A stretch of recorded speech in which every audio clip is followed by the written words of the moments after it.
Hey, what's up guys, it's Oakley, and we're going to be taking a look at the Attila Total War preview that was handed out to a bunch of different YouTubers. I myself got a copy, however, I was traveling and so I'm a little late to the boat compared to all the other YouTubers who had a while to prep and make videos, so I'm going to be hopping on this a little, maybe, a day late, but whatever. Anyways, we'll go ahead and cover some of this. Keep in mind that CA has been very generous in allowing us to play with a lot of this stuff and gather impressions. It's still, I have to remind you, a work in progress, and also there's a list of things we're not able to cover, and so we have to restrict our content on certain things, but we're going to go ahead and at least give you our first impressions. And so in this video, we'll be taking a look at sort of the factions that are laid out and that are available to us at the start of the game.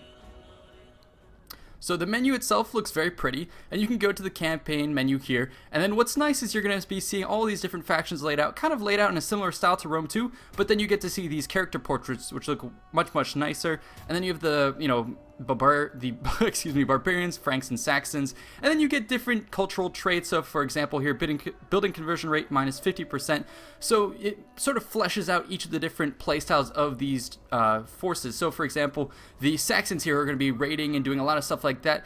You can see the integrity that's being referred to right there, minus 50% penalty from casualties suffered. Usually when your army has its own morale meter, and so by taking casualties you'll usually lose morale, but those guys will be more resilient to that.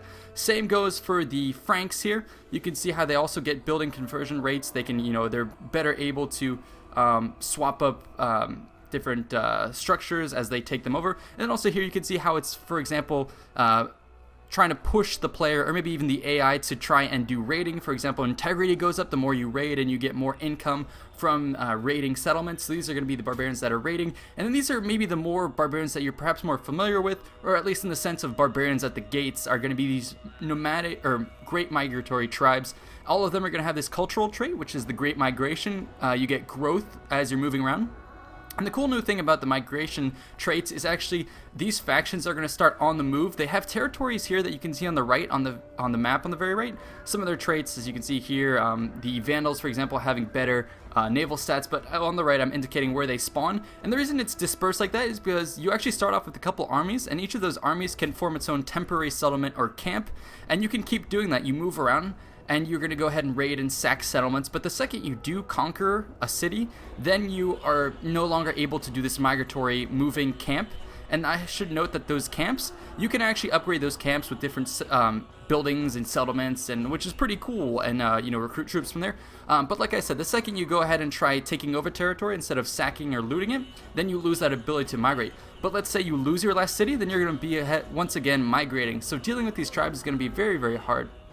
The Ostrogoths, you can see a lot of these guys are actually the Ostrogoths, and the Visigoths are going to be posed right next to Constantinople. So I will say I did get to play a decent amount of time as the Eastern Roman Empire, and you are just getting pounded along that frontier. It's pretty crazy, pretty fun. Hopefully I'll be able to bring you some more of that gameplay in the future. And then you can see the Atlantic hordes who are spread out, and they're actually going to be the ones who are going to be facing, as was historically accurate, the Huns. But take a look at this. No post-battle casualties for cavalry units which have routed or withdrawn, and then also battle experience where cavalry gets really vetted up quickly. So these guys are going to be great horsemen, and it's really cool how they're fleshing out these different tribes. And then of course the nomadic tribes. This is going to feature the Huns. Obviously you guys have heard the word. The Huns are going to be playable both in multiplayer and campaign. Very sweet. They're out on the steppes. And I did ask CA, what is going to make the Huns so imposing and such a big threat besides just their numbers? You guys asked me to do that. And what CA said is going to be the way they function. So just like the great migratory tribes, the Huns are going to be able to set up camps in different areas, but then coupled with that, their conquest, look at these, all the traits they have, plus 25 growth for raising, plus 1 integrity for every war being prosecuted. They have, stop foreign replenishment when provinces are in the enemy territory. So they bring a lot of, death and destruction in their wake. And also their victory conditions have to do with destroying and conquering as many territories as possible. So the AI is going to be much more aggressive. The fact that they can never settle down is going to make them perform differently. And also they're going to have a lot of big armies spread around. Now I haven't been able to really encounter them in the campaign. I'll have to get back to you guys on that. And here you can see the two Roman factions, obviously Western Roman Empire and Eastern Roman Empire. And you can actually see that they literally labeled it the Legendary Initial Challenge. And these guys, are going to be facing threats all over. Cultural traits, imperial legions, so you can levy units from hordes.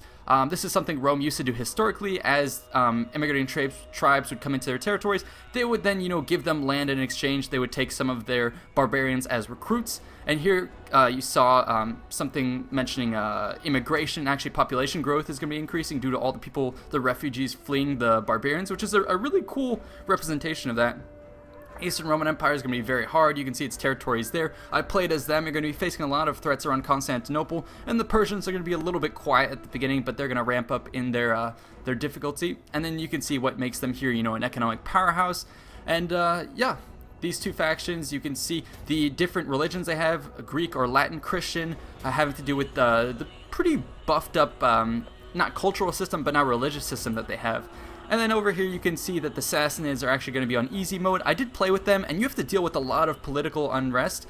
A lot of your factions will start out okay at the beginning, but then as you go on, you have too much power and your population is going to be unhappy, because usually you want to straddle having a little power and too much power. You want to be somewhere in the middle of the power meter, and the tendency here is for you to be too strong. You'll have usurpations.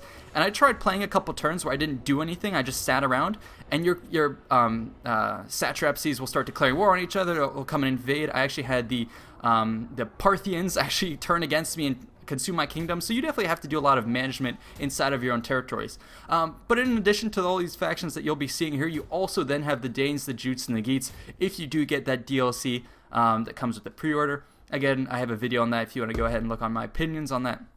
But yeah, overall my impressions of the game so far have been limited, but I really, really like it. The campaign feels much more fleshed out, and I'm really enjoying it. The factions do have diversity, even though it seems like, you don't have the Greeks anymore, you don't have Carthage. It seems like at the face of it, you don't have that much to handle, but it's a totally different type of beast. You're managing and trying to hold together an empire, hold together your bastion, your fort against these incoming waves. It's very different. It kind of starts you where you would have been in the end game of Rome 2, where the end game was too easy. Now you start off with that end game, but where that end game is a large empire, and it's really hard to hold on to that empire. So I think it's a good way to, you use Rome 2 for the early conquest type of gameplay, and then you use Attila for the, late empire, which is obviously the setting they're going for. And I think the theme of destruction and rampaging barbarians and the threats that you face, it's action from the get-go. Playing as the Eastern Roman Empire is obviously just being pounded all around Constantinople. I got to fight a couple battles defending the city itself. It's really, really fun, really great. So stay tuned for more videos from me and others. CA has given us a lot of liberty to cover some footage, but we always have to check up with them to see what can or cannot be allowed to be shown. Anyways, hope you guys enjoyed this brief video. I'll get back to you guys hopefully in the near future. Thanks so much for tuning in. See you next time.